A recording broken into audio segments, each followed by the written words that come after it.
ലാത്തി കൊണ്ട് പോലീസ് അടിച്ചത് 15 മിനിറ്റോളം. ശേഷം നിവർന്നു നിന്ന് ചാടാൻ കൽപ്പന. കുടിക്കാൻ വെള്ളവും തന്നില്ല. കുന്നംകുളത്തെ യൂത്ത് കോൺഗ്രസ് നേതാവ് സുജിത്തിനെ ഇടിച്ചു വീഴ്ത്തിയ ഈ ഇടിയൻ പോലീസ് അടിയന്തരാവസ്ഥ കാലത്തെ പോലീസല്ല. അടിയന്തരാവസ്ഥയുടെ പോലീസ് മർദ്ദനം ഏറ്റുവാങ്ങിയ പിണറായി സർക്കാരിൻ്റെ പോലീസാണ്. കേരളത്തെ ഞെട്ടിച്ച ഇടിയൻ പോലീസിന്റെ 3ാം മുറ ദൃശ്യങ്ങൾ പുറത്തുവന്ന മണിക്കൂറുകൾ കഴിഞ്ഞിട്ടും ഒരു വാക്കുരിയാടാത്ത ആഭ്യന്തര വകുപ്പ് മന്ത്രി കൂടിയായ മുഖ്യമന്ത്രി അങ്ങറിയണം പിണറായി പോലീസിന്റെ ക്രൂരമർദ്ദനത്തിന്റെ ഞെട്ടിക്കുന്ന കണക്കുകൾ. 1ാം പിണറായി സർക്കാരിന്റെ കാലത്ത് 11 പേരാണ് പോലീസ് കസ്റ്റഡിയിൽ മരിച്ചത്. 2ാം പിണറായി സർക്കാരിന്റെ കാലത്ത് 6 പേരും. മൊത്തം കാവലാളാകേണ്ട കാക്കിപ്പടയെടുത്തത് 17 ജീവനുകളാണ് കഴിഞ്ഞ 10 വർഷത്തിനുള്ളിൽ. ചോദ്യങ്ങളുണ്ട് പോലീസ് മന്ത്രിയോട് കേരളത്തിന്. കൊടിയ മർദ്ദനങ്ങളുടെ ദൃശ്യം പുറത്തു വരാതിരിക്കാൻ ആഭ്യന്തര വകുപ്പ് കാണിച്ച ജാഗ്രത ആരെ രക്ഷിക്കാനായിരുന്നു? ക്രൂരമർദ്ദനത്തെക്കുറിച്ച് അറിവുണ്ടായിരുന്നിട്ടും കൈവച്ചു മർദ്ദനമെന്ന് ലഘൂകരിച്ച് പേരിനു മാത്രം നടപടിയെടുത്ത് നാടകം കളിച്ചത് എന്തിനു വേണ്ടിയായിരുന്നു? ക്രൂരമർദ്ദനം നടത്തിയ ഈ ക്രിമിനലുകളെ വീണ്ടും കാക്കിയണിയിച്ചു വിട്ടത് ആരെ വെല്ലുവിളിക്കാനാണ്? പോലീസ് സ്റ്റേഷനുകളെ ഇടിമുറിയാക്കാനാണോ ഇടതു സർക്കാരിനെ ജനം അധികാരത്തിലേറ്റിയത്? ഈ ക്രിമിനലുകളെ നിലയ്ക്ക് നിർത്താൻ കഴിയാത്ത ദുർബലനായ ആഭ്യന്തര വകുപ്പ് മന്ത്രിയാണോ നമ്മുടേത്? കാക്കിക്കുള്ളിലെ ഗുണ്ടകളെ ആരു നിലയ്ക്ക് നിർത്തും എന്നാണ് ചോദ്യം.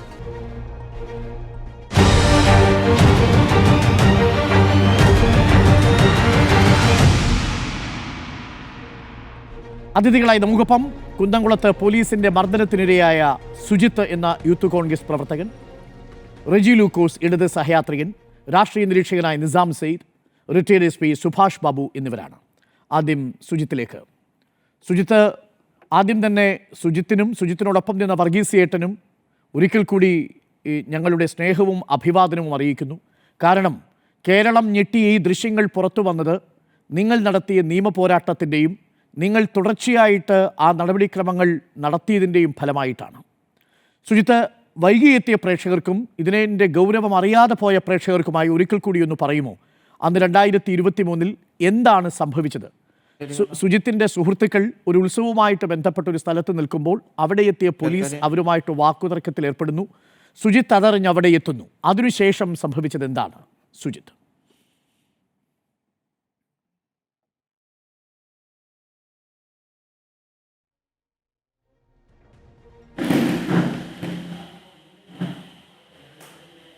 സുജിത്ത്, അങ്ങേക്ക് കേൾക്കാമോ? ഹലോ, കേൾക്കാം. സുജിത്തിൻ്റെ ചോദ്യം ഇതായിരുന്നു. അന്ന് സുജിത്തിൻ്റെ സുഹൃത്തുക്കളെ പോലീസ് അവരുമായിട്ട് തർക്കിച്ചു നിൽക്കുന്ന സമയത്താണ് സുജിത്ത് അവിടേക്ക് വരുന്നത്. അതിനുശേഷം സംഭവിച്ചത് എന്താണ് 2 വർഷങ്ങൾക്ക് മുമ്പ്?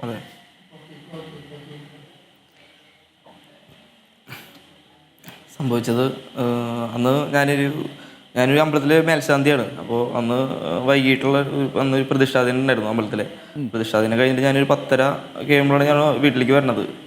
വീട്ടിലേക്ക് വന്ന് അവരെ വിഷ്വൽസ് ഇങ്ങനെ പൂരത്തിൻ്റെ വിഷ്വൽസൊക്കെ കിട്ടിയിട്ടുണ്ട് പറഞ്ഞപ്പോൾ ഞാൻ ക്ലബിനോടേക്ക് പോയി. വീടിൻ്റെ തൊട്ട് അടുത്ത് തന്നെയാണ് ക്ലബ്ബ്. അവിടേക്ക് പോയി ഫോട്ടോസൊക്കെ ഞാൻ കണ്ടു. എന്നിട്ട് ഞാൻ കുട്ടികൾക്ക് ഭക്ഷണം ഓർഡർ ചെയ്തിട്ടാണ് ഞാൻ അവിടെ നിന്ന് പോകുന്നത്. ഞാൻ അവിടെ നിന്ന് പോരുമ്പോൾ ഒരു 11 മണിക്ക് ശേഷം ഞാൻ അവിടെ നിന്ന് പോരുന്നത്.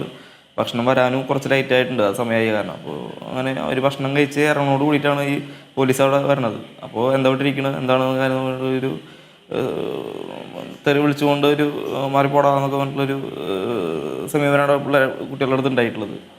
അപ്പോൾ അവർ അപ്പോൾ തന്നെ എന്നെ വിളിച്ചു. ഞാനാണ് അടുത്ത കാര്യങ്ങളൊക്കെ ഇടപെടാറുള്ളത്. അപ്പോൾ എന്നെ വിളിച്ചു. ഞാൻ ഈ ക്ലബിൻ്റെ പ്രസിഡന്റ് കൂടിയിട്ടാണ്. അപ്പോൾ ഞാൻ ഈ ക്ലബിലിരിക്കുകയായിരുന്നു അല്ലേ? അവിടെ മദ്യപാനം ഒന്നും ഉണ്ടായിരുന്നില്ലല്ലോ അല്ലേ? ക്ലബിന്റെ പുറത്ത് റോഡ് സൈഡിലായിട്ട് തന്നെ ഇരുന്നിരുന്നത്. റോഡ് സൈഡിൽ തന്നെയാണ് ക്ലബിന്റെ പുറത്ത് ഒരു വരാന്തൊക്കെ ഉണ്ട്, അവിടെ ഇരുന്നിരുന്നത്. റോഡ് സൈഡിൽ തന്നെ. അപ്പോൾ ഇരിക്കാനായിട്ടാണ് അവർ ചോദിച്ചത്. അപ്പോൾ അവർ ചിലപ്പോൾ വേറെ എന്തെങ്കിലും വിചാരിച്ചിട്ട്, പക്ഷേ വളരെ മോശമായിട്ടുള്ള രീതിയിലാണ് സംസാരം ഉണ്ടായത്. അപ്പോൾ ഞാൻ എന്താ ഇങ്ങനെ സംസാരിക്കണമെന്ന് ചോദിച്ചു. നീ ആരോടാ ചോദിച്ചു. ഞാൻ അവിടുത്തെ യൂത്ത് കോൺഗ്രസിൻ്റെ മണ്ഡലം പ്രസിഡന്റാണ്, അതുപോലെ ഇവിടെ ക്ലബിൻ്റെ പ്രസിഡന്റാണ്, എനിക്കത് ചോദിക്കാനുള്ള ഒരു ഉത്തരവാദിത്തം ഉണ്ടെന്ന് പറഞ്ഞു. നീ വലിയ നേതാവ് കളിക്കൊന്നും വേണ്ട, എൻ്റെ കോളറിൻ്റെ കയറി പിടിച്ചു. അന്ന് എൻ്റെ ഒരു വെയിറ്റ്ലെസ് ആയിട്ടുള്ള ഷർട്ടായിരുന്നു. അങ്ങനെ ചുട്ടുകൂട്ടി പിടിച്ചപ്പോൾ ഞാൻ എന്തിന് ഷർട്ട് ചുട്ടി പിടിക്കണേ, എന്താ കാര്യം ചോദിച്ചു. അപ്പോൾ അവള് ഒരു പ്രഷറായിട്ടാണ് നീ വല്ല നേതാവ് കളിക്കണ്ട വെച്ചിട്ട് കയറാൻ ജീപ്പിൽ പറഞ്ഞു.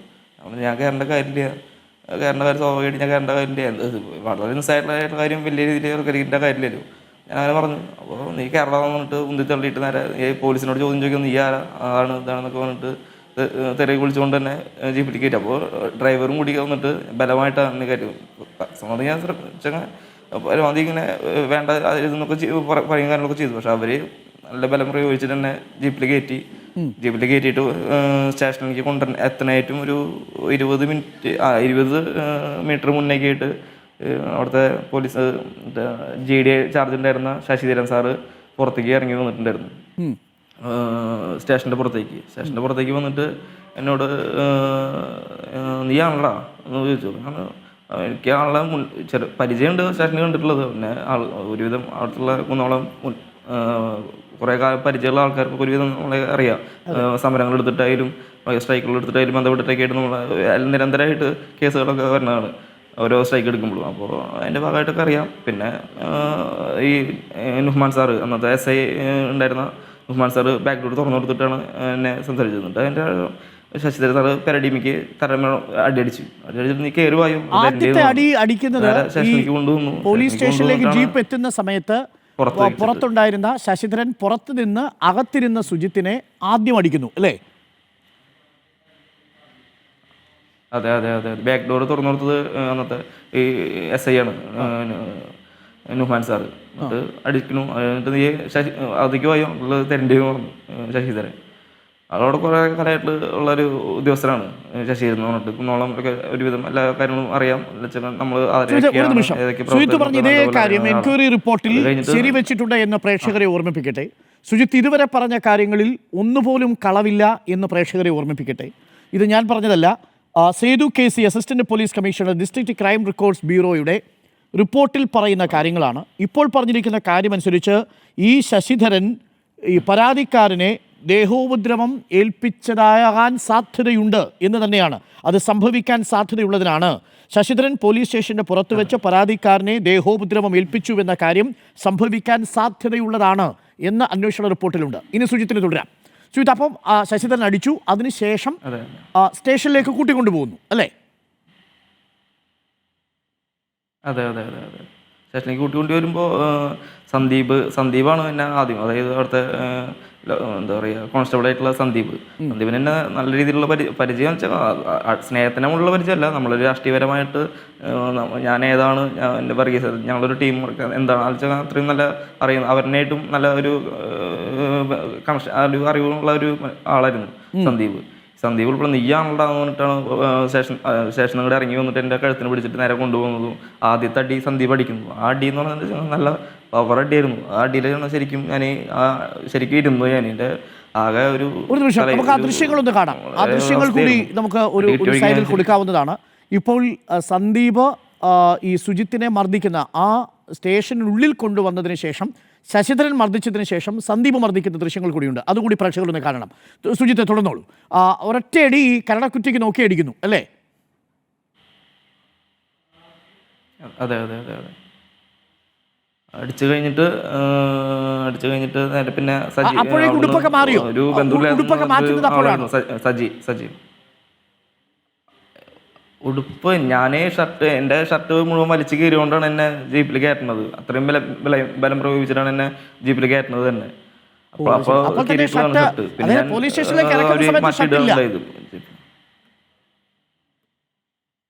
അവിടുന്ന് കയറ്റുമ്പോൾ ഷർട്ടില്ല, ജീപ്പിൽ കയറ്റുമ്പോൾ ഷർട്ടില്ല. ഓക്കെ. ഞാൻ എൻ്റെ അമ്പലത്തിലേക്ക് പോയിട്ട് വന്നിട്ടുണ്ടായിരുന്ന വെള്ളമുണ്ട് മാത്രമേ ഉണ്ടായിരുന്നുള്ളൂ. ഓക്കെ. അപ്പൊ അതിനുശേഷം സന്ദീപ് അടിക്കുന്നു. പിന്നെ ശശി മറ്റേ ഒരു പിന്നെ സജീവൻ എന്ന് പറഞ്ഞിട്ടുള്ള സാറ് അവിടെ നിന്ന് ഓടി വന്നിട്ട് ഒരു സിനിമ സ്റ്റൈലിൽ മോഹൻലാൽ കൈ ഊത്തിയിട്ട് ഓടി വരുന്ന ഒരു സെറ്റപ്പായിരുന്നു. ഓടി വന്നിട്ട് ഒരു അങ്ങനെ ഉത്സവത്തോട് കൂടിയിട്ടുള്ള അടിയായിരുന്നു മൂപ്പര്. ആളും സന്ദീപാണ് എൻ്റെ ഈ വീഡിയോയിൽ നല്ലപോലെ എന്നെ അടിക്കുന്നത്. പറഞ്ഞില്ലല്ലോ നിങ്ങൾ ഇവരെ എന്തിനാണ് ഇങ്ങനെ ചോദ്യം ചെയ്യുന്നത് മാത്രമല്ലേ ചോദിച്ചിട്ടുള്ളൂ. ഞാൻ പറയുന്നതൊന്നും അവർ കേൾക്കാൻ തയ്യാറായിരുന്നില്ല. ഞാൻ എന്താ പറയുക, എന്താ ഒരു ഫുള്ള് തെറിയായിരുന്നു. പിന്നെ നിന്നെ സംരക്ഷിക്കാൻ ആരുടെ വരിക, നിതീഷാണോ എന്ന് തുടർച്ചയായിട്ട് ചോദിക്കുന്നുണ്ട്. അതിൻ്റെ ഒരു ഏട്ടനെ പോലെ നമ്മുടെ ഒരു സഹോദരനാണ് നിതീഷ് എന്ന് പറയുന്നത്. ആളും റീസേട്ടൻ എന്ന് പറയുന്നൊരു ടീം വർക്കാണ് ശരിക്കും ഇതിൻ്റെ ഒരു വിജയം എന്ന് പറയുന്നത്. അത് അത്രയ്ക്കും ഒരു സ്ട്രോങ് ആണ് ഒരു റിലേഷൻ എന്ന് വെച്ചാൽ പാർട്ടി പ്രവർത്തകർ അങ്ങനെയല്ല, ഒരു വളരെ ഡീപ്പാണ്. എൻ്റെ ഒരു ഏട്ടൻ്റെ കൂടപ്പിറപ്പിൻ്റെ സ്ഥാനമാണ് ഈ രണ്ടുപേർക്കും, റീസേട്ടനെയും നിതീഷിനെയും. അപ്പോൾ ആളിനൊക്കെ വ്യക്തമായിട്ട് അറിയണമാണ് സന്ദീപനെ. സന്ദീപ് പറയണതും ഉണ്ട്, അതിലെ വീഡിയോയിലുണ്ട്. നിതീഷാണോ എന്നെ ആൾക്ക് അങ്ങനെയൊക്കെ വെച്ചിട്ട് ടോക്കിംഗ് ഉണ്ട്, തെറിയും ഒപ്പം പറയണമുണ്ട്. അങ്ങനെ രണ്ടാമത്തെ ആൾ അത് കഴിഞ്ഞിട്ട് അവിടുത്തെ നല്ല രീതിയിൽ അതെ രണ്ടാമത്തെ അടിക്കണതാണ് സജീവൻ. കുറച്ച് ഹൈറ്റിലുള്ള ആളാണ് മറ്റേ നുഹ്മാൻ അടിക്കുന്നുണ്ട്, ഇടത് കൈ കൊണ്ട് അടിക്കുന്നുണ്ട്. ഒരു കുറച്ച് ഹൈറ്റിലുള്ള ആളാണ് നുഹ്മാൻ. അത് കഴിഞ്ഞിട്ട് ഈ അടിക്കാത്ത ഒരാൾക്കാരെയാണ് ഈ ഇതിൻ്റെ പുറത്ത് നിൽക്കുന്ന ശശിധരനും അതുപോലെ എന്താ പറയുക ഷുഹൈറും, ഡ്രൈവറായിട്ട് ഷുഹൈർ, അവർ പുറത്ത് നിൽക്കുകയാണ്. അതിന് ശേഷം ശശിധരൻ എൻ്റെ അടുത്ത് വന്നിട്ട് എന്നെ നല്ല രീതിയിൽ ഓമനിച്ചിട്ട് നേരെ മേലേക്ക് കൊണ്ടുപോവുക. എന്നിട്ട് അടിക്കാൻ വേണ്ടിയിട്ട് ചൂരലുകൊണ്ട് അടിക്കാൻ വേണ്ടിയിട്ട് സന്ദീപിൻ്റെ അടുത്ത് പറഞ്ഞിട്ട് സന്ദീപ് ചൂരലായിട്ട് കയറി വരികയാണ്. എന്നിട്ട് പിന്നെ ഇവരെല്ലാവരും കൂടിയിട്ടാണ് മേലെ കൊണ്ടിട്ട് എന്നെ പോയിട്ട് ഇതിലും ക്രൂരമായിട്ട് മർദ്ദിക്കുന്നത്. ഈ മുകളിൽ വീണ്ടും ചൂരൽ കൊണ്ട് അടിക്കുന്നു അല്ലേ? ഇല്ലാത്തടത്ത് അതെ. ചൂരൽ കൊണ്ട് മാത്രമല്ല, ഇവിടെ അടിച്ചിട്ടുള്ള അതേ സിസ്റ്റം തന്നെ മേലെ എടുത്തിട്ടുണ്ട്. ഈ ശശിധരൻ എന്ന് പറഞ്ഞിട്ടുള്ള ആള് എന്നെ വളച്ച് നിർത്തിയിട്ട് കൈയിൻ്റെ മുട്ടുകൊണ്ട് പുറത്തിടിക്കുമ്പോൾ ഒപ്പം തന്നെ കാലിൻ്റെ മുട്ടുകൊണ്ട് നെഞ്ചത്തേക്ക് പുഷ് ചെയ്യണ ഒരു ഇടിയുണ്ട്. പോലീസ് ആ ഒരു സെയിം പൊസിഷനിലാണ് അടിച്ചിട്ടുള്ളത്.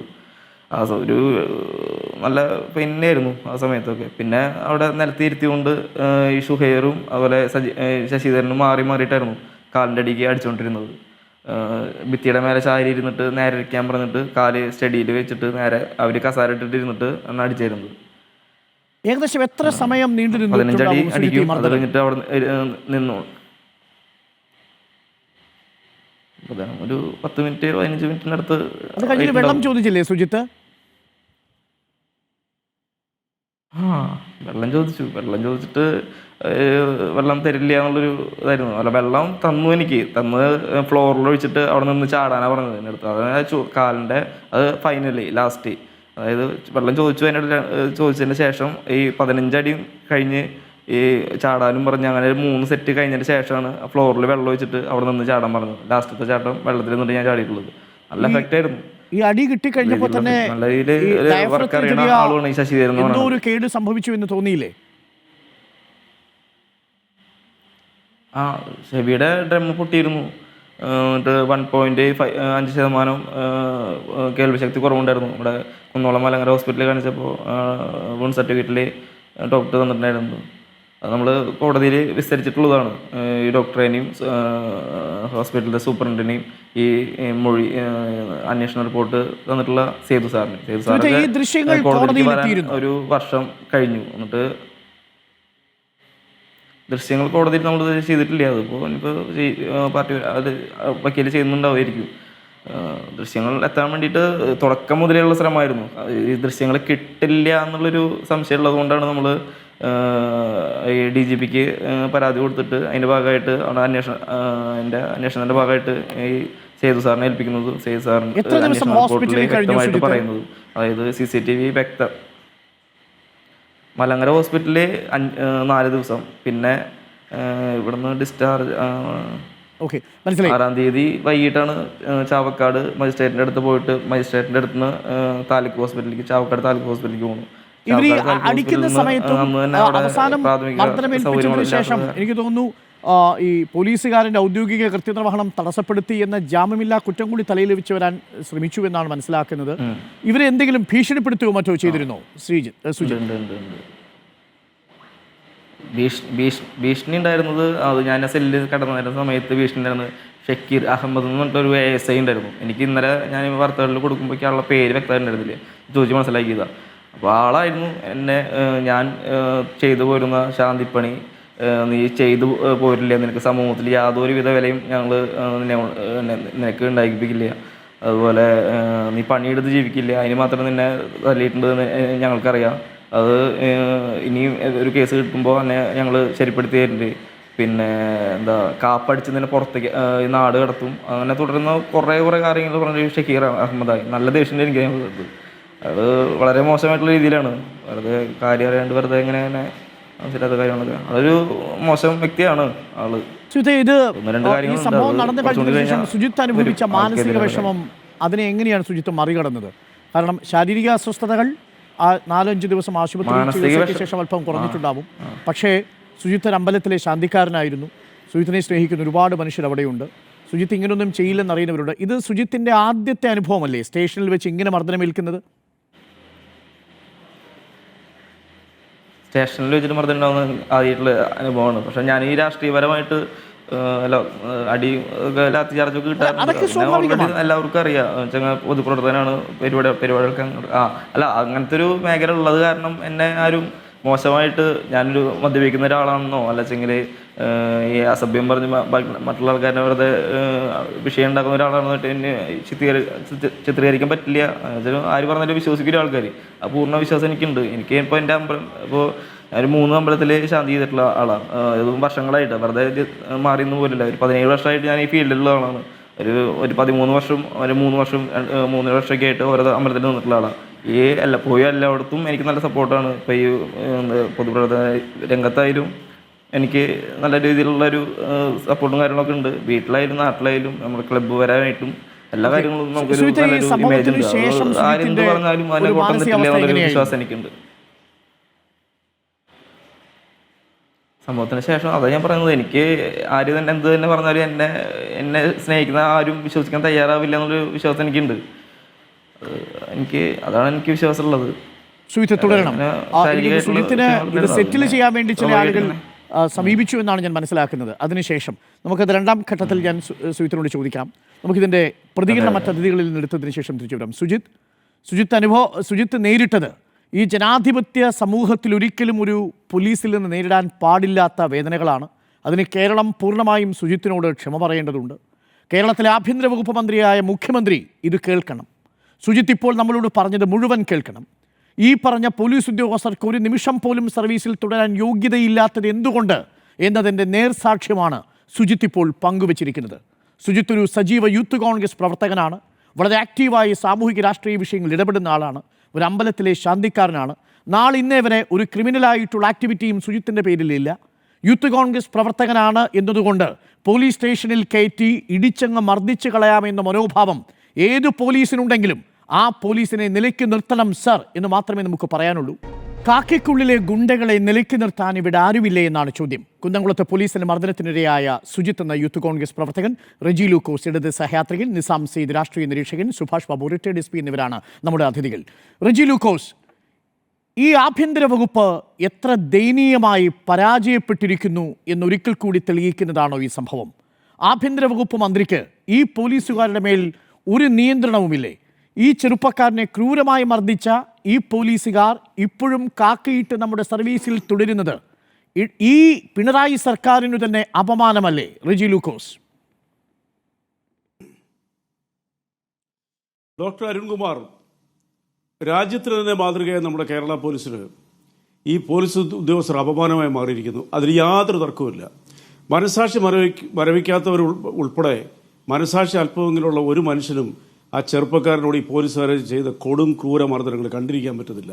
രണ്ടാമതൊന്ന് കാണുവാൻ, ആ വിഷ്വൽസ് കാണുവാൻ നമ്മളെക്കൊണ്ട് പറ്റത്തില്ല. നമ്മൾ ഈ സിനിമകളിലൊക്കെ കാണുന്ന രീതിയിലുള്ള ആക്രമണങ്ങൾ, ഇപ്പം ഇങ്ങനെയൊക്കെയാണ് പോലീസ് സ്റ്റേഷനിൽ ഒരു മനുഷ്യനിട്ട് ഈ വളഞ്ഞിട്ട് ആക്രമിക്കുന്ന ഇവരുടെ മനസ്സെന്താണ്? ഇവർക്ക് മനസ്സില്ല, ഇവർ മനുഷ്യരല്ലേ എന്ന് നമുക്ക് തോന്നിപ്പോകുന്നുണ്ട്. എന്നാൽ ഡോക്ടർ ചോദിച്ച ചോദ്യങ്ങൾക്കുള്ള മറുപടി എന്താണെന്ന് വെച്ചാൽ, എനിക്ക് വ്യക്തിപരമായിട്ട് പറയാനുള്ളത് ഈ ഉദ്യോഗസ്ഥർ കാക്കിയിട്ടിന് ഇവിടെ ഇരിക്കാൻ പാടില്ല എന്നുള്ളതാണ്. ഈ 4 ഉദ്യോഗസ്ഥർ മാത്രമല്ല, ഈ സുജിത്ത് പറഞ്ഞനുസരിച്ചാണെന്നുണ്ടെങ്കിൽ ഒരു ഉദ്യോഗസ്ഥൻ ജോലി രാജിവെച്ച് PSCയിലൂടെ എഴുതി തൃശ്ശൂർ ഏതോ ഒരു വില്ലേജ് ഓഫീസർ, അസിസ്റ്റന്റ് വില്ലേജ് ഓഫീസറാണ് ജോലി ചെയ്യുന്നുണ്ട്. അയാളെയും പിരിച്ചുവിടണം, ഒരു സംശയമില്ല കാര്യത്തിൽ. അയാളിനി ആ ജോലിക്ക് ഇരിക്കാൻ പാടില്ല. ഇവിടെ ആഭ്യന്തര വകുപ്പിനെ കുറിച്ച് ചോദിച്ചു. ഞാൻ ഡോക്ടർ അരുൺകുമാറിന് ശ്രദ്ധയിലേക്ക് ഒരു കണക്ക് ഞാൻ അവതരിപ്പിക്കാം. വളരെ വ്യക്തമായൊരു വിചിത്രം. അതായത് ദേശീയതലത്തിൽ 12% പോലീസിലെ ക്രിമിനലുകൾ. 2016 ഈ സർക്കാർ അധികാരത്തിൽ വരുമ്പോൾ കേരളത്തിൽ മാത്രം അത് 6% ഉള്ളൂ. ഇപ്പോൾ അത് 4% കുറഞ്ഞിട്ടുണ്ട്. അതിന് കാരണം എന്താ അറിയോ? ഇത്രയും നടപടികൾ പോലീസിനെതിരെ, ഈ അട്രോസിറ്റികൾ ചെയ്യുന്ന ക്രൂരന്മാരായ ക്രിമിനലുകളായ പോലീസ് ഉദ്യോഗസ്ഥർക്കെതിരെ ഇത്രയധികം നടപടികൾ സ്വീകരിച്ചിട്ടുള്ള ഒരു സർക്കാർ ഇന്നുവരെ കേരളത്തിൽ ഉണ്ടായിട്ടില്ല. 122 പോലീസ് ഉദ്യോഗസ്ഥന്മാർ, 2 ഡിവൈഎസ്മാർ ഉൾപ്പെടെയുള്ളവരെ പിരിച്ചുവിട്ടു. ഇപ്പോൾ 220ഓളം ഉദ്യോഗസ്ഥന്മാർക്ക് പിരിച്ചുവിടൽ നോട്ടീസ് കൊടുത്തിരിക്കുക. ഇതേ പിണറായി വിജയൻ സർക്കാർ. കേരളത്തിലെ ചരിത്രത്തിൽ ഇന്നുവരെ അങ്ങനെ ഒരു സംഭവം ഉണ്ടായിട്ടില്ല. അപ്പോൾ നമ്മൾ മനസ്സിലാക്കേണ്ടത്, എവിടെയെങ്കിലും ഒരു ക്രിമിനലുകൾ, ഈ 4% ഉൾപ്പെടുന്ന ക്രിമിനലുകൾ എവിടെയെങ്കിലും ഇതുപോലത്തെ തേർവാഴ്ച നടത്തുന്നത് സത്യത്തിൽ നമ്മുടെ പോലീസിന് ഒരു അപമാനമാണെന്ന കാലത്ത് യാതൊരു ഈ ദൃശ്യങ്ങൾ പുറത്തു വരാതിരിക്കാൻ വേണ്ടി ആഭ്യന്തര വകുപ്പിലെ ചില ഉദ്യോഗസ്ഥർ നടത്തിയ കള്ളക്കളി, ഈ പലതവണ റൈറ്റ് ടു ഇൻഫർമേഷൻ ആക്ടിന്റെ പരിധിയിൽ അപേക്ഷ സമർപ്പിച്ചിട്ടും അത് നൽകാതെ ഒടുവിൽ ഈ അപേക്ഷകനെ വട്ടം കറക്കിയ നടപടി, ഒടുവിൽ കള്ളക്കേസിട്ട നടപടി, ഇതൊക്കെ നമ്മുടെ മുന്നിലുണ്ട്. എന്നിട്ട് ഈ എൻക്വയറി റിപ്പോർട്ട് എടുത്ത കക്ഷത്ത് വെച്ചിട്ട് ഒരു നാമമാത്രമായ നടപടിയെടുത്തു. ഈ 4 പോലീസുകാരല്ല, ഈ കേസ് അന്വേഷിച്ചയാൾ, നടപടിയെടുത്ത ഡിവൈഎസ്പിയും ആ പോലീസ് എസ്പിയും, അതിന് അധികാരം നൽകിയ ആഭ്യന്തര വകുപ്പിലെ ഉദ്യോഗസ്ഥർ, ഇവരൊക്കെ പ്രതിക്കൂട്ടിലാണ് റെജി ലൂക്കോസ്. ഈ 4 പേരുടെ തലയിൽ മാത്രം വെച്ച് ഊരാൻ കഴിയുമോ? ഇന്നിപ്പോൾ സണ്ണി ജോസഫ് പറഞ്ഞിരിക്കുന്നത് ആഭ്യന്തര വകുപ്പ് മന്ത്രിയാണ് ഈ പോലീസുകാരെ സംരക്ഷിക്കുന്നത് എന്നാണ്. അല്ലെന്ന് എങ്ങനെ പറയാൻ പറ്റും? നിലവിൽ അവർ കാക്കിയിട്ട് സർവീസിൽ തുടരുകയാണ് റെജി. ഡോക്ടർ, അവരത് രാഷ്ട്രീയം പറയും. കാരണം അവരുടെ കാലത്ത് നടത്തിയ ഈ 5 വർഷം കൊണ്ട് 21 നിരപരാധികളെ പോലീസ് സ്റ്റേഷനിൽ കൊന്നു. അതിൽ നമ്മുടെ ഉദയകുമാറിന്റെ ചരിത്രം പറയുന്നത്, ഉദയകുമാറിന്റെ ഹിസ്റ്ററി അറിയാലോ. ഒരു മനുഷ്യന്റെ ശരീരത്തിൽ ഇരുമ്പ് ദണ്ട് വെച്ച് ഉരുട്ടി അയാളുടെ ശരീരം, അത് പറയാൻ പോലും പേടിയാ, അയാളെ കൊന്നു തള്ളി ആ കാലത്ത്. എന്നിട്ട് എത്ര ഉദ്യോഗസ്ഥന്മാരെ പിരിച്ചുവിട്ടു. അതിവിടെ ചെയ്ത തെറ്റിനെ നമ്മൾ അംഗീകരിച്ചില്ല. നമ്മളൊരിക്കലും ഇതിനകത്ത് ഒളിച്ചോടുന്നില്ല. അവിടെ ഇതല്ല വിഷയം. ഡോക്ടർ അരുൺകുമാർ പറഞ്ഞു, ഇപ്പോൾ എന്നോട് ചോദിച്ചതും വളരെ ന്യായമാണ്. ചില ഉദ്യോഗസ്ഥന്മാർ അവരുടെ സഹപ്രവർത്തകരെ സംരക്ഷിക്കാനായിട്ട് ശ്രമിക്കുന്നുണ്ട്. എന്നാൽ ഇതിലും കൂടുതൽ ഉദ്യോഗസ്ഥന്മാർ സഹപ്രവർത്തകർ ചെയ്ത തെറ്റുകളുടെ റിപ്പോർട്ട് സർക്കാർ കൊടുത്തതിന്റെ ഫലമായിട്ടുള്ളോ ഇപ്പോൾ ഈ ഇത്രയും ഉദ്യോഗസ്ഥന്മാർ സർവീസിൽ നിന്ന് പുറത്താക്കിയിരിക്കുന്നത്. ഇതിലും കർശന നടപടി എടുക്കുന്നുള്ളത് എനിക്ക് ഉറപ്പാണ്. കാരണം സർവീസിൽ തുടരുന്നു. 2 വർഷത്തെ പ്രൊമോഷനും ഒരു ഇൻക്രിമെന്റും തടഞ്ഞു വെച്ചു. അത്ര മാത്രമേ ഉള്ളൂ. ഈ മർദ്ദനത്തിന് അത് മതിയോ റെജി ലൂക്കോസ്? അയിനോ, ഞാൻ അതിലേക്ക് തന്നെയാണ് വരുന്നത്. അവരിപ്പോഴും ജോലി ചെയ്തുകൊണ്ടിരിക്കുക, കാക്കിയിട്ടിരിക്കുകയാണ്. അവർക്ക് കൊടുത്തിരിക്കുന്നത്, അവർക്ക് സൗകര്യപ്രദമായ സ്റ്റേഷനിലേക്ക് ട്രാൻസ്ഫർ കൊടുത്തിരിക്കുന്നത്. അതെല്ലാം ഇവരുടെ മേലുദ്യോഗസ്ഥന്മാർ ചെയ്യുന്ന. ഇന്നലെ DIG, ബഹുമാനപ്പെട്ട DIG ഈ ഫുട്ടേജ് പുറത്തു വന്ന ഉടനെ അദ്ദേഹം പറഞ്ഞെന്താണ്, ഇപ്പോൾ കോടതിയുടെ മുമ്പിലാണ്. കോടതി ഉടനെ തന്നെ അതിന്റെ വിധി പ്രഖ്യാപിച്ചു കഴിഞ്ഞാൽ ഉടനെ തന്നെ വകുപ്പുതല നടപടി, കോടതി വിധി എന്തായാലും ഇവർക്കെതിരെ കർശനമായ നടപടി എടുക്കുന്നു ബഹുമാനപ്പെട്ട DIG പറഞ്ഞിട്ടുണ്ട്. ഇന്നലെ സർക്കാരിനെ സംബന്ധിച്ചുള്ള ചില പ്രൊസീജിയേഴ്സ് ഉണ്ട്. ഇപ്പോൾ കോടതിയിലാണ് ഈ വിധി കിടക്കുന്നത്. ഇപ്പോൾ ഞാൻ പറഞ്ഞല്ലോ, ഞാനൊരു ഇടതുപക്ഷക്കാരനാണ്. ഞാൻ തന്നെ പറഞ്ഞില്ലേ, ഈ ചെയ്ത് ഒരിക്കലും അംഗീകരിക്കാൻ പറ്റത്തില്ല. കാരണം നമ്മുടെ കേരളത്തിന്റെ ഒരു പ്രത്യേകത ഉണ്ട്. കേരളത്തിലെ പോലീസ് സേന എന്ന് പറയുന്നത് കേരളത്തിലെ ജനങ്ങളുടെ സംരക്ഷകരാണ്. ജനങ്ങളുടെ സംരക്ഷകരായി hello sir how are you എന്ന് ചോദിക്കുന്ന പോലീസുകാരുടെ ഒരു രാജ്യത്ത് ജീവിച്ചിട്ടോ എന്ന് പറയാൻ, അതൊക്കെ കാണുമ്പോൾ നമ്മളിവിടെ ആ രീതിയിലുള്ളൊരു മാറ്റം ചെറിയ രീതിയിലാണെങ്കിലും വന്നതിൽ ആഹ്ലാദിക്കുന്നുണ്ട്. പക്ഷേ അതിൽ ജോർജ് ലോയിഡിനെ അമേരിക്കയിലെ കറുത്തവർക്കാരനെ ജോർജ് ലോയിഡിനെ മുതുകത്ത് ചവിട്ടിക്കൊന്ന് അതേ രീതിയിലുള്ള മാനസികാവസ്ഥ ചില പോലീസുകാരുടെ ഉണ്ട്. അവരെയും ക്ലീനപ്പ് ചെയ്യണം. അതിന് ഈ സർക്കാർ നടപടി സ്വീകരിക്കും. അതുകൊണ്ട് ആഭ്യന്തര വകുപ്പിനെ വിശ്വസിക്കുന്നുണ്ടോ ഇവർക്കെതിരെ ഒരു ചെറുവിരൽ ആഭ്യന്തര വകുപ്പിൽ നിന്ന് അനങ്ങുമെന്ന്? ഈ ദൃശ്യങ്ങൾ പുറത്തു കൊണ്ടുവന്ന വർഗീസിനും ഈ പറയുന്ന സുജിത്തും അവർ നടത്തിയ പോരാട്ടമില്ലായിരുന്നെങ്കിൽ ഈ ദൃശ്യങ്ങൾ പുറത്തു വരുമോ? ഇവർക്കെതിരെ എന്തെങ്കിലും ഒരു നടപടി ഉണ്ടാകുമോ? ഒരു കൈകൊണ്ട് മർദ്ദിച്ചു എന്ന പേരിൽ 1 വർഷത്തിൽ താഴെ തടവ് ലഭിക്കാവുന്ന ഒരു കുറ്റം, അതും സർവീസ് കഴിഞ്ഞിട്ടായിരിക്കും അതിൻ്റെ വിധിയും ശിക്ഷയും ഒക്കെ നടപ്പാക്കാൻ പോകുന്നത്.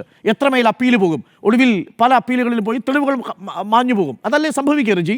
ഈ ദൃശ്യങ്ങൾ പുറത്തു വന്നില്ലെങ്കിൽ റെജി വിശ്വസിക്കുന്നുണ്ടോ ഇവരിപ്പോഴും എക്സ്പോസ് ചെയ്യപ്പെടുമായിരുന്നുവെന്ന്? തികച്ചും ന്യായമായ ചോദ്യമാണ്. ഇതുപോലെ പുറത്തറിയപ്പെടാത്ത എത്രയോ നിരപരാധികൾ ഇതുപോലത്തെ ചില പോലീസ് സ്റ്റേഷനിൽ ഇത്ര നീചന്മാരായ പോലീസുകാരുടെ കയ്യൂക്ക് ഗുണം അല്ലെങ്കിൽ അതിന്റെ പ്രതിഫലം അനുഭവിച്ചിട്ടുണ്ടെന്നുള്ളത് ഞാനും ഭയക്കുന്നുണ്ട്. ഞാൻ അത് ഇത്തരം കാര്യങ്ങളെ ന്യായീകരിക്കുന്നില്ല. പക്ഷെ എനിക്ക് അറിയാവുന്ന 1-2 നല്ല ഉദ്യോഗസ്ഥന്മാരുണ്ട്. അവരൊക്കെ ഇതിനെക്കുറിച്ചൊക്കെ സംസാരിക്കുമ്പോൾ അവരൊക്കെ പറയുന്നത് ഇതുപോലൊരു കുറച്ചെണ്ണം ഉണ്ട്, അവർക്ക് പോലും അപമാനമായിട്ട്. ഞാൻ പറഞ്ഞില്ലേ, എല്ലാ സമൂഹത്തിലും ഇത്തരം ക്രൂരന്മാരുണ്ട്. ഇപ്പൊ ഈ സമീപകാലത്ത് ഒരു വിദ്വാനെ ഒരു സ്ഥലത്ത് വെച്ച് മർദ്ദിച്ചു കഴിഞ്ഞപ്പോൾ അയാൾ നേരെ മൈക്ക് തിരിച്ച് എങ്ങോട്ടാ പിണറായി വിജയനിലേക്ക് മൈക്ക് തിരിച്ച് പിണറായി വിജയൻ ആളെ വിട്ടിട്ടാണ് ഇങ്ങനെയൊക്കെ ചെയ്യുന്നത്. ഇപ്പൊ ഇങ്ങനെ മോശമായ രീതിയിൽ ചിത്രീകരിക്കുന്ന ഒരു സംസ്കാരം നമ്മുടെ നാട്ടിൽ വളർന്നു വന്നിട്ടുണ്ട്. ഇതുപോലത്തെ ഉദ്യോഗസ്ഥന്മാർക്ക് ഇതേപോലുള്ള പോലീസുകാർ സർവീസിലുണ്ട് എന്നതറിയാനുള്ള സംവിധാനങ്ങൾ ആഭ്യന്തര വകുപ്പിനില്ലേ? സ്പെഷ്യൽ ബ്രാഞ്ച് ഉണ്ട്, ഇന്റലിജൻസ് സംവിധാനമുണ്ട്. ഈ ക്രിമിനലുകളെ തിരിച്ചറിയാൻ ഈ വിഷ്വൽസ്, ഈ പരാതി ഉയർന്ന നിമിഷം തന്നെ ഈ വിഷ്വൽസ് മുതിർന്ന ഉദ്യോഗസ്ഥരെ കണ്ടിട്ടുണ്ടാകുമല്ലോ. അവർക്ക് കൃത്യമായി റിപ്പോർട്ട് കൊടുത്ത് ആ നിമിഷം തന്നെ സർവീസിൽ നിന്ന് മാറ്റി നിർത്തി കോടതി വിധി വരുന്നത് വരെ ഈ സർവീസിൽ നിന്ന് പുറത്താണെന്ന് പറഞ്ഞിരുന്നെങ്കിൽ ഇന്നിപ്പോൾ പ്രതിരോധത്തിലാവില്ലായിരുന്നു പിണറായി സർക്കാർ. അല്ല, തീർച്ചയായിട്ടും അതാണ് ഞാൻ പറഞ്ഞു വന്നത്. ഈ 4% വരുന്ന ഈ ഇത്തരം മാനസികാവസ്ഥയുള്ളവരിൽ അവരും പെടുമായിരിക്കാം. അതിന് തീർച്ചയായിട്ടും ഞാൻ പറഞ്ഞല്ലോ, കേരളത്തിൽ ഏറ്റവും കൂടുതൽ സോഷ്യൽ ഓഡിറ്റിംഗ് നടക്കുന്ന പോലീസിന്റെ അട്രോസിറ്റികളെ കുറിച്ചാണ്. പോലീസാണ് ഏറ്റവും കൂടുതൽ ജനങ്ങളുമായിട്ട് ഇടപെടുന്നത്. പോലീസിന്റെ ഭാഗത്ത് ഒരു ചെറിയ മോശമായ ഒരു സംഭവം ഉണ്ടായാലും നമ്മുടെ ജാഗ്രതയുള്ള മാധ്യമങ്ങൾ പൊതുസമൂഹം പ്രതികരിക്കും. അതാണ് നമ്മൾ നേടിയെടുത്തിരിക്കുന്ന ഒരു സംസ്കാരം, ഒരു പൊതുബോധം നമുക്ക് കേരളത്തിൽ ഉണ്ടായിട്ടുണ്ട്. അതിന് മാധ്യമങ്ങൾ വലിയ ഒരു ഉന്നതമായിട്ടുള്ള ഒരു പങ്ക് വഹിച്ചിട്ടുണ്ട്. ഇപ്പോഴും ഞാൻ അങ്ങ് പറഞ്ഞ ഒരു കാര്യം ഞാൻ അംഗീകരിക്കുന്നു. ഇപ്പൊ ഈ വിഷ്വൽസ് പുറത്തു വന്നില്ലെങ്കിൽ ഈ പറഞ്ഞ ഞാൻ പോലും വിശ്വസിക്കത്തില്ല അദ്ദേഹം യൂത്ത് കോൺഗ്രസ്സുകാരനായതുകൊണ്ട് അദ്ദേഹം എക്സാജറേറ്റ് പറയാൻ നമ്മൾ വിശ്വസിക്കത്തുള്ളൂ. പക്ഷേ വസ്തുത മുമ്പിൽ കാണുമ്പോൾ അദ്ദേഹത്തിന്റെ രാഷ്ട്രീയം നോക്കി അതനുസരിച്ച് അഭിപ്രായം പറയാൻ നമ്മളെ പോലെയുള്ള ആളെ കിട്ടത്തില്ല.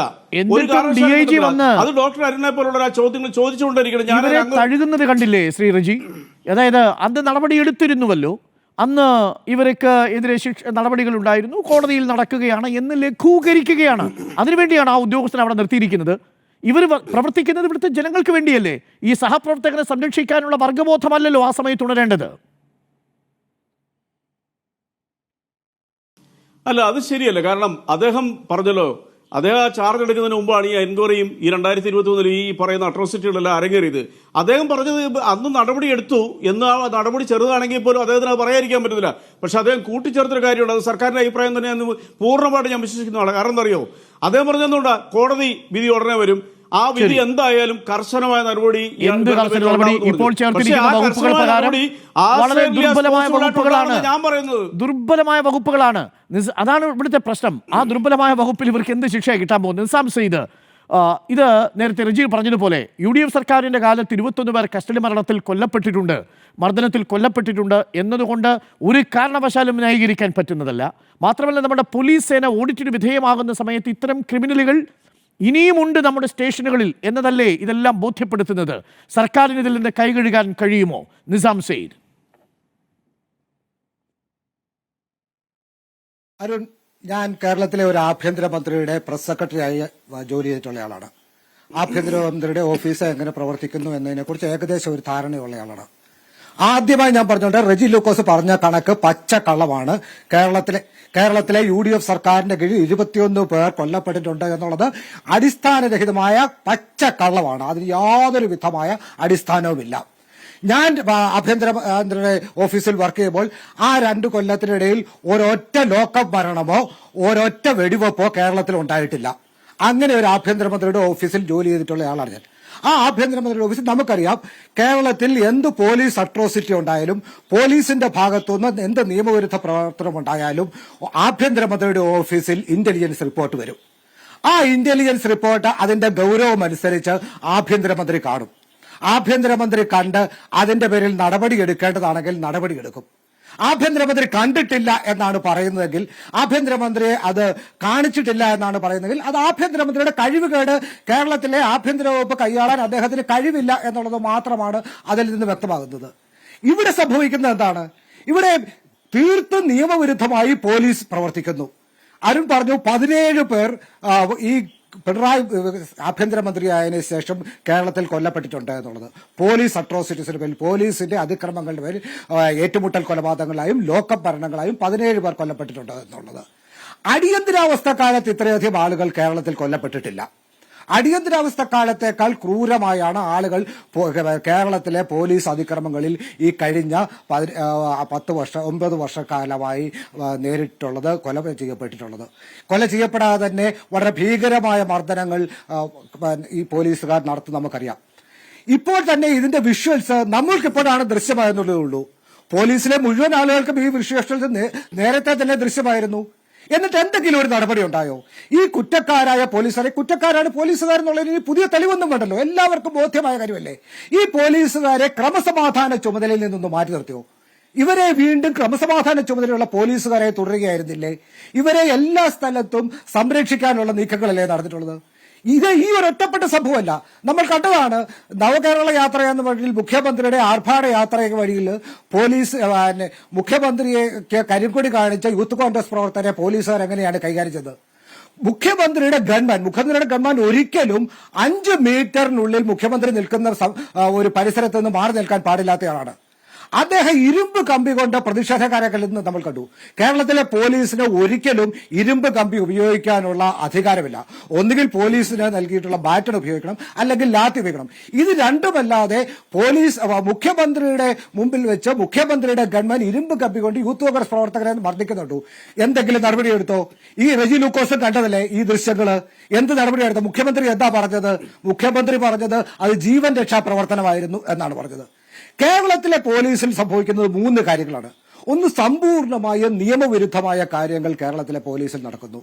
17 പേരെ കൊന്ന ഈ പോലീസ് സംവിധാനത്തിന്റെ പേരിൽ ഒരു നടപടിയെടുക്കാൻ കേരളത്തിലെ ആഭ്യന്തര വകുപ്പ് തയ്യാറാകുന്നില്ല. ജനങ്ങൾക്ക് പോലീസ് മർദ്ദനത്തിന്റെ പേരിൽ ആവലാതി അർപ്പിക്കാൻ, ആക്ഷേപങ്ങൾ ഉന്നയിക്കാൻ ഉള്ള ഇടമായ പോലീസ് കംപ്ലയിന്റ് അതോറിറ്റി ഇന്ന് പൂർണ്ണമായും നിർവീര്യമായിരിക്കുകയാണ്. ജില്ലാതലത്തിൽ അവരുടെ ഓഫീസുകൾ പ്രവർത്തിക്കുന്നു പോലുമില്ല. ആ കംപ്ലയിന്റ് അതോറിറ്റിക്ക് പരാതി സമർപ്പിക്കാനോ അതിനെ കേസുകൾ കേൾക്കാനോ ഉള്ള യാതൊരു സംവിധാനവും കേരളത്തിൽ ഇന്നില്ല. അതുപോലെ തന്നെ കേരളത്തിലെ പോലീസിനെ പൂർണ്ണമായും രാഷ്ട്രീയവൽക്കരിച്ചു കഴിഞ്ഞിരിക്കുന്നു.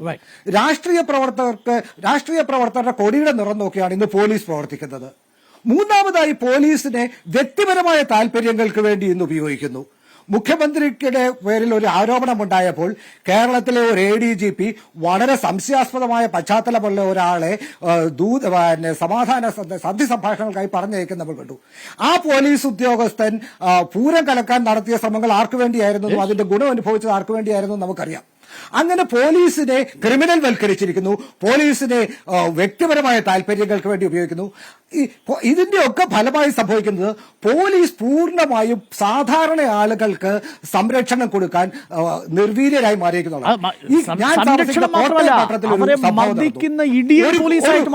പോലീസിനെ ആ അർത്ഥത്തിൽ ക്രിമിനലുകളായ പോലീസുകാരെ കൈയഴിച്ചു വിട്ടിരിക്കുകയാണ്, നിയന്ത്രണമില്ലാതെ വിട്ടിരിക്കുകയാണ്. നിസ്സംശയം പറഞ്ഞത് അക്ഷരാർത്ഥത്തിൽ ശരിയാണ്.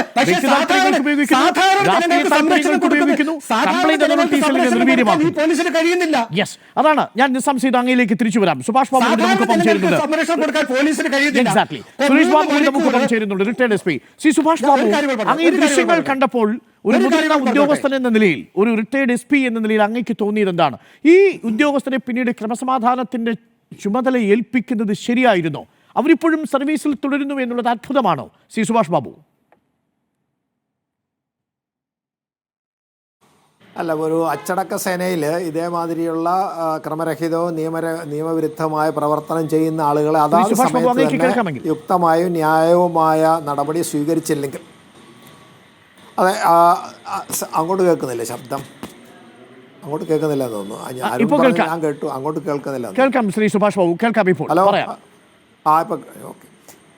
അതെ, പോലീസിൻ്റെ ഭാഗത്തു നിന്ന് ഇതേമാതിരിയുള്ള അതിക്രമങ്ങൾ, നിയമരഹിതമായ പ്രവർത്തനങ്ങൾ, അതിക്രമങ്ങളൊക്കെ ഉണ്ടാകുകയാണെങ്കിൽ അതാത് സമയത്ത് നടപടി സ്വീകരിക്കുക എന്നുള്ളതാണ് പോലീസിൻ്റെ മേലധികാരികളെ സംബന്ധിച്ച് ഏറ്റവും പ്രധാനപ്പെട്ട ഉത്തരവാദിത്വം. കാരണം അത് ഒരു അച്ചടക്ക സേനയിലെ അച്ചടക്കം നിലനിൽക്കണമെങ്കിൽ തീർച്ചയായിട്ടും അവരിൽ ക്രമമായ നടപടി ഉറപ്പുവരുത്തുന്ന ക്രമരഹിതമായ നടപടികൾക്കെല്ലാം അദ്ദേഹം വേണ്ട നടപടികൾ സ്വീകരിക്കാൻ അതാത് കാലങ്ങളിൽ വേണ്ട താല്പര്യം കാണിക്കണം.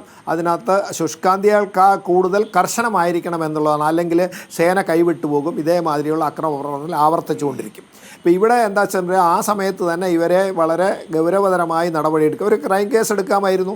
ക്രൈം കേസ് എടുത്തതിന് ശേഷം ക്രൈം കേസിൽ അവരുടെ പേരിൽ അന്വേഷണം മുന്നോട്ട് പോവുകയും അവർ അതിന് തിക്തഫലങ്ങൾ അനുഭവിക്കേണ്ട സാഹചര്യം എന്തായാലും ഇതിനകത്തിലുണ്ട്. അത് ചെയ്തില്ല എന്നുള്ളത് പോലീസിൻ്റെ ഭാഗത്തുനിന്ന് തെറ്റ് തന്നെയാണ്.